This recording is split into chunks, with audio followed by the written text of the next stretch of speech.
In number 23, we have a parallel plate capacitor that has square plates of edge length 1 meter.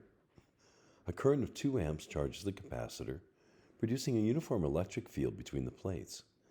With E perpendicular to the plates, what's the displacement current for the region? And what's dE, dx, or dt in this region? So let's take a look at A first of all. If you remember, the displacement current is always equivalent to the conventional current. So if there's 2 amps going in here and 2 amps going out here, you can measure the magnetic field either by taking the current in the wire or extending the membrane, if you remember, through the plates. So A is actually kind of a trivial question. If you remember, the displacement current is always equal to the conventional current in the wires. B, what's dE dt? Well, that's a little bit more interesting. So if you remember, displacement current is equal to epsilon naught times the change in electric flux with respect to time. In this case, we actually do know the area of the plates, 2 meters from up above here, 1 square meter. So we can actually rewrite it this way.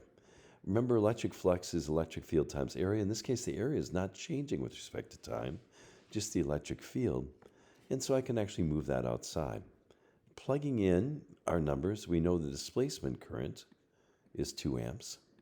We know our area, since this is 1 meter by 1 meter, the area of our plate is 1 square meter.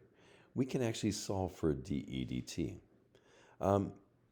So all you do is take 2 divided by epsilon naught, and you get a rather large expression, 2.26 times 10 to the power of 11th. Units being newtons per coulomb divided by seconds. So we end up with those units. C, what's the displacement current in the square dash region? So now we're talking about the displacement current just in this region right up here. Remember that the displacement current is produced by the electric field between these plates. Well, what fraction of the electric field is contained in the smaller dash region compared to the big one? Well, if you think about it real quick, it's just a ratio of the areas. I'm going to draw the electric field lines going like this down here between the plates.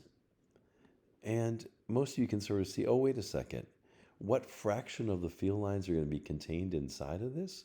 And again, remember the displacement current is proportional to dE dt. And you'll discover that, it's just going to be a ratio of the areas. The area of this shaded region, which is d squared, over the entire region, which is L squared. The displacement current, remember, was 2 amps that we found up here. And just plugging our numbers, D is equal to 0.5. They give us to it up here somewhere. I've lost it. Oh yeah, right here is D is 0.5. And if you solve that, then the displacement current within the small region is 0.5 amps. Finally, for part D, what's the value of the closed surface integral B dot ds around the square dash path? And you might say, whoa, how can we solve this? Well, again, remember Maxwell-Ampere's law. The B dot ds is equal to mu naught times the conventional current, plus now that additional term added by Maxwell, mu naught times the displacement current. Yeah, I know I could have written it out in this form right here for the displacement current, but I left it this way because we actually already know the displacement current is 0.5 amps within that shaded region. Plugging our numbers, there is no conventional current between the plates. So that's 0. Displacement current we already talked about is at 0.5. And so you can very quickly solve it. 0.5 times mu naught is 2 pi times 10 to the minus 7th Tesla meters. But again, if you want to convert that to decimal, that ends up being about 6.28 times 10 to the minus 7th Tesla meters. Either form is actually fine. Hopefully that made some sense. Good luck. Talk to you soon.